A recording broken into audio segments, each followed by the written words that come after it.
اور ہم کیوں اللہ پر بھروسہ نہ رکھیں، حالانکہ اس نے ہم کو ہمارے دین کے سیدھے رستے بتائے ہیں، اور جو تکلیفیں تم ہم کو دیتے ہو اس پر ہم صبر کریں گے، اور اہل توکل کو تو اللہ ہی پر بھروسہ رکھنا چاہیے، اور جو اپنے پروردگار کی خوشنودی حاصل کرنے کے لیے مصائب پر صبر کرتے ہیں اور نماز پڑھتے ہیں، اور جو مال ہم نے ان کو دیا ہے اس میں سے پوشیدہ اور ظاہر خرچ کرتے ہیں، اور نیکی سے برائی کو دور کرتے ہیں، یہی لوگ ہیں جن کے لیے عاقبت کا گھر ہے، یعنی ہمیشہ رہنے کے باغات جن میں وہ داخل ہوں گے، اور ان کے باپ دادوں اور بیویوں اور اولاد میں سے جو نیکوکار ہوں گے وہ بھی بہشت میں جائیں گے، اور فرشتے بہشت کے ہر ایک دروازے سے ان کے پاس آئیں گے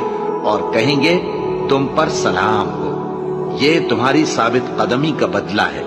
اور عاقبت کا گھر خوب گھر ہے۔ اور اگر ہم انسان کو اپنے پاس سے نعمت بخشیں پھر اس سے اس کو چھین لے تو نا امید اور ناشکرا ہو جاتا ہے،